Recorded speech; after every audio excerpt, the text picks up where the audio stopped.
Hello everyone, good morning, welcome back to our channel and welcome to a new blog. তো এখন সকাল 9টা মতো বাজে, এই সময় ঘুম থেকে উঠলাম। এখন নিচে যাবো, নিচে গিয়ে ব্রাশ ট্রাশ করবো, ফ্রেশ হবো। তো এত তাড়াতাড়ি তো ব্লগ স্টার্ট করি না সচরাচর বাড়িতে থাকলে, তো ভাবলাম যে আজকে পুরো সকাল থেকে ব্লগটা স্টার্ট করা যাক। তো চলো দেখতে থাকো আজকের ব্লগটা, আশা করছি ভালো লাগবে। তো এখন নিচে যাই। তো নিচে এসে ফ্রেশ হয়ে গরম গরম এক কাপ অ্যাফ্রেশ নিয়ে বসে গেছে। এদিকে আমি, বোন আর সামনে মাও ছিল। মার যদিও খাওয়া হয়ে গেছিলো, তো মা হচ্ছে সবজি টবজি কাটছিল। আর এদিকে ক্যান্ডিও আমাদের সাথে ব্রেকফাস্ট করে নিচ্ছে। সকালবেলা ক্যান্ডি 4টে করে বিস্কিট খায়। এখানে বাবাও ছিল, সবাই মিলে একসঙ্গে চাটা খাওয়া হচ্ছিল আর গল্প করা হচ্ছিল। মানে ছোটোখাটো একটা ফ্যামিলি টাইম কাটানো হয়ে যায় সকালবেলা। আর তারপরে আমি এখানে আমন্ড ছাড়িয়ে নিচ্ছিলাম খাওয়ার জন্য। কি জন্য এখানে এসে বসে পড়েছো বলো ক্যান্ডি, কি জন্য বসেছ?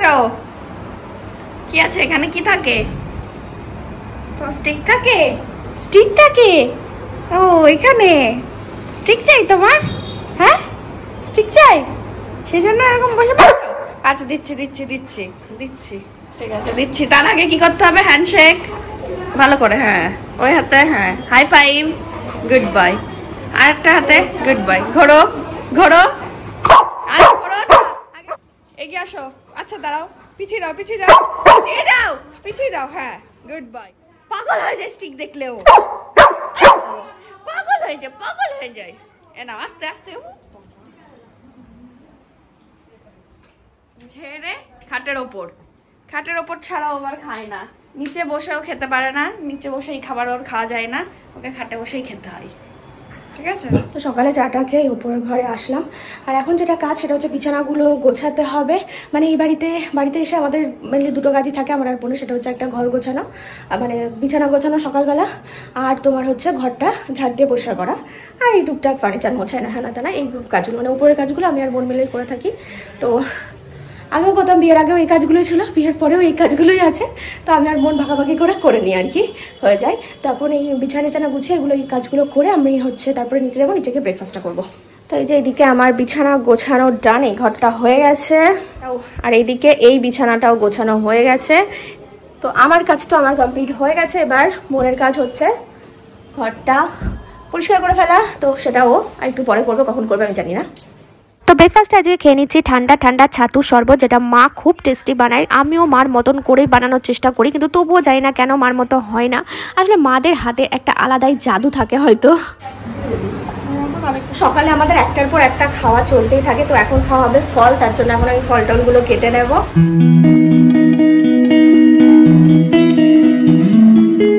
তো দেখো এর মধ্যে আমাদের হেলদি একটা ড্রিঙ্ক শসার জুস রেডি হয়ে গেছে। এটা সঞ্চিতা আজকে রেডি করেছে।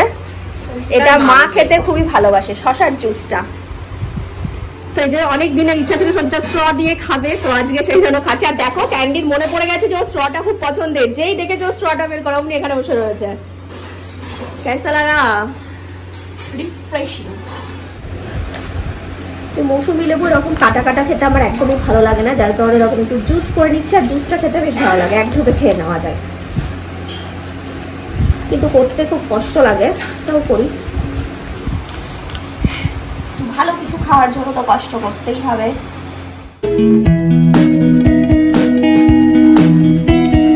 এখানে শুট হয়ে গেছে, তাই এখানে কি জানো বলে, এটা এই টপটা উল্টে পড়ে গেছে।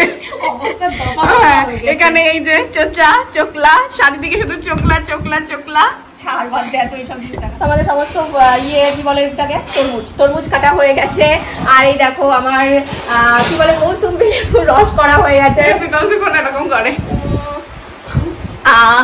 আর এই যে দুপুরবেলার জন্য শশাও কেটে রেখেছি একবার, না হলে শশা কাটতে।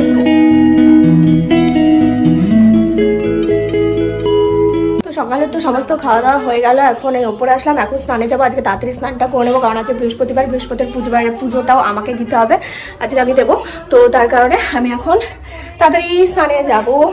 তো স্নান টান সেরে একটু ছাদে এলাম। এখন ছাদ থেকে তো দুব্বো আর তুলসী পাতাও তুলবো। মা তো ফুল অনেক মানে সকালবেলায় তুলে রাখে, কারণ যত বেলা বাড়ে আর তো ছাদে আসার উপায় থাকে না, সকালবেলা এইসব কাজ করে রাখা হয়। কিন্তু দুব্বো আর তুলসী পাতাটা তুলতে বা ভুলে গেছে, তো সেটা এখন তুলে নেবো আমি।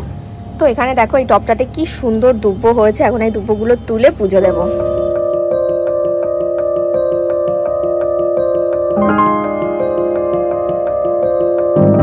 আজকে আমাদের লাঞ্চ খুবই সিম্পল, ভাত, এদিকে সজনে ডাঁটার পোস্ত বাটার সঙ্গে আজকে মা কাঁচা কলা দিয়েছে, যেটা আগে কখনো দেয় না। আর এখানে স্যালাড রয়েছে, এখানে মাছের ঝোল রয়েছে, কাতলা মাছের, আর এটা হচ্ছে টক, মানে টক ডাল নয়, এটা চাটনির মতনই একটা জিনিস যেটা খাওয়ার পরে খেতে হয় গরমকালে। হ্যাঁ গরমকালে। দেখো ভাই কি করছে মার সাথে, একটা জন্মদিনের গিফটের জন্য মার পায়ে পড়েছে, পায়ে পড়তে ওর বাদে না, তাও মা দেবে না, ও জোর করেই নেবে। তো 6:30 মতো বাজে, আজকেও রেডি হয়ে নিয়েছি। তো এখন হচ্ছে বেরোবো আমি, অনিমিতা আর আমার আরেকটা ফ্রেন্ড, 3জন মিলে একসঙ্গে যাব আমরা খোরের ধারে, মানে জলঙ্গির ধারে, যেখানে একটা নতুন পার্ক রয়েছে। সেটা নতুন পার্ক করার পর সেই সরস্বতী পুজোর সময় তো গেছিলাম, তারপর আর যাওয়া হয়নি। তো ভাবলাম আজকে ওখানে একটু যাওয়া যাক, একটু গল্প সল্প হবে, সবাই মিলে আড্ডা হবে। তো এই জন্যই বেরোচ্ছি আমরা। তো চলো তাহলে বেরোনো যাক। তো আজকে আমরা চলে এসেছি এক্সপ্রেস বাজারে। আমার কিছু কেনাকাটার নেই, এর কেনাকাটার আছে, শপিং করেও নিয়েছি অলরেডি একটা। তো হচ্ছে দেখছি এখানে কি কি পাওয়া যায় না যায়, কিনছি টুকটাক করে দেখছি। শপিং করে বাইরে এসে ওয়েট করছিলাম ভাইয়ের জন্য। সামনেই ছিল একটা ঘড়ির দোকান, কারণ ও আসবে ঘড়ি কিনতে। কারণ তখন ওই যে দেখাচ্ছিলাম, ও মায়ের পা ধরে এইভাবে রিকোয়েস্ট করছিল ওকে ঘড়ি কিনে দেওয়ার জন্য। একটা ঘড়ি ওর খুবই পছন্দের, তো সেটাই ও মায়ের কাছ থেকে নেবে বলেছে, সামনেই ওর জন্মদিন। তো সেই জন্যই ঘড়িটা কিনতে আসলাম। ঘড়ির প্রতি ওর প্রচণ্ড একটা নেশা রয়েছে, প্রতি বছর ওকে 2টো করে ঘড়ি কিনতেই হবে। তো এবার শখ জেগেছে যে চেন ঘড়ি কেনার, তো সেগুলোই দেখা হচ্ছিলো। আর তার মধ্যে একটা পছন্দ হয়ে গেছিলো, আর এই লেডিস ঘড়িটা আমার এত ভালো লাগছিল যে কি বলবো। তো এখান থেকে পছন্দ মতো ঘড়িটা কিনে আমরা বেরিয়ে পড়লাম। আর সামনেই ছিল একটা মোমো স্টল, আর এখান থেকে আমরা মোমো খেলাম। তো এখান থেকে আমরা অর্ডার করলাম চিজি কর্ন ফ্রাইড মোমো, আর এটা কি তিবেতিয়ান চিকেন স্টিম মোমো। ঠিক আছে, আর কোনো ড্রিঙ্ক দিবি? হ্যাঁ, আপনি কোথায়? তো এটা আমাদের ফ্রাইড মোমোটা চলে এসেছে, 5 পিস দিয়েছে। এটা হাত দিয়ে খেতে হবে। হ্যাঁ, মোমো আবার চামচ দিয়ে খাওয়া যায় নাকি? কেমন? এই ম্যাগি মশলা দিয়েছে।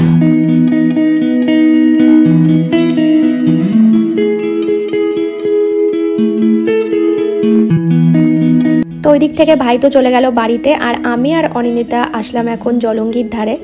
সেই সরস্বতী পুজোর সময় এসেছিলাম, তারপর আবার এখন আসলাম। আর জায়গাটা এখন এত সুন্দর করেছে না, মানে বসে থাকতেও যেন বেশ ভালো লাগছে। তো এখানে আমরা আমাদের আরও একটা ফ্রেন্ড সায়ন্তী, ওর জন্য ওয়েট করছিলাম। ওর আসতে একটু লেট হচ্ছিল। তো ও আসার পর এতই গল্প জমে গেছিলো আমাদের যে ভ্লগই করা হয়নি সেভাবে। তো আসার সময় জাস্ট কয়েকটা ফটোশ্যুট করছিলাম, আর তখন একটা ভিডিও নিয়েছিলাম। ওখানে আর বেশিক্ষণ পর্যন্ত থাকিনি, তারপর চলে এসেছিলাম আমরা হাই স্ট্রিটে। সেখান থেকে খেয়ে নিলাম 3জন 3 গ্লাস লস্যি। সায়ন্তীর সাথে আসলে সেভাবে তো দেখা হয় না, তাই প্রচুর গল্প জমে থাকে, ও আসলে আর গল্পই শেষ হতে চায় না। তো এই তো সবে আমরা বাড়িতে আসলাম, মানে আমি বাড়িতে আসলাম আর কি। আর এই সঞ্চিতা ফোন করে করে আমাকে থ্রেট দিচ্ছে রীতিমতো, তাড়াতাড়ি আয় তাড়াতাড়ি আয়। নিজে যখন যাই তখন কোনো ইয়ে নেই। এই তো তো যাই হোক আসলাম আজকে। আর গল্প তো শেষই হয় না, ভালো করে তো ব্লগও করতে পারিনি। কারণ হচ্ছে বন্ধুদের সাথে গল্প করবো না ব্লগ করবো।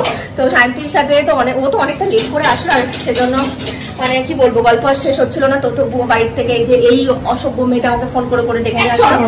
এই হলো, এখন এসে দেখছি এখন এই করবে, হ্যাঁ বমি করবে, চুপ কর।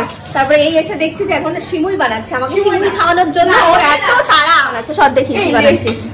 ওই যে লাচ্ছা সিমুই, লাচ্ছা সিমুই মা যেটা আগের দিন বানিয়েছিল সেটা। ওটা লাচ্ছা সিমুই না, বেকার বেকার নাম বলছ না তো। কি এই দেখো, এই সিমুইটার নাম কি তোমরাই বলো, জানি না আমি। এটা তো আছে লাচ্ছাই, এই যে হ্যাঁ লাচ্ছা সিমুই তো সেটা না, বাট আমি এই রেসিপিটা ফ্রাই, এটা ফ্রাই সিমুই আর কি। হ্যাঁ দেখো সোনপাপড়ি লাগছে, এটা যদি করতে পারি। তুই করতে থাক, আমি চেঞ্জ করে আসি। তো তখন তো তোমাদেরকে আর দেখানোই হয়নি যে ভাই ফাইনালি কোন ঘড়িটা নিল। তো ভাই এইটা নিয়েছে ব্ল্যাক চেনের ওপরে। আমি ওকে বললাম ব্ল্যাক চেনটা নিতে, ও বলছিল সিলভারটা নেবে, বাট ব্ল্যাকটা আমার বেশি ভালো লাগলো। তো এই হচ্ছে আজকে আমাদের ডিনার, বিরিয়ানি, আরসালান বিরিয়ানি, মাটন বিরিয়ানি, আর সঙ্গে এই যে সঞ্চিতা সিমুই করেছে ডেজার্টে।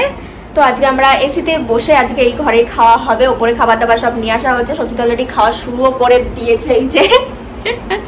তো চল, আর ভাই তো আমাদেরকে না নিয়ে খেয়ে নিয়েছে, ও একা একা খেয়ে নিয়েছে। বিরিয়ানি দেখলে ও আর লোভ সামলাতে পারে না, সাথে সাথে ওর খাওয়া হয়ে গেছে। তো চলো আমরা ডিনারটা তাহলে শেয়ার নিই, আর ব্লগটা এখানে এন্ড করে দিচ্ছি। Tata bye bye, good night.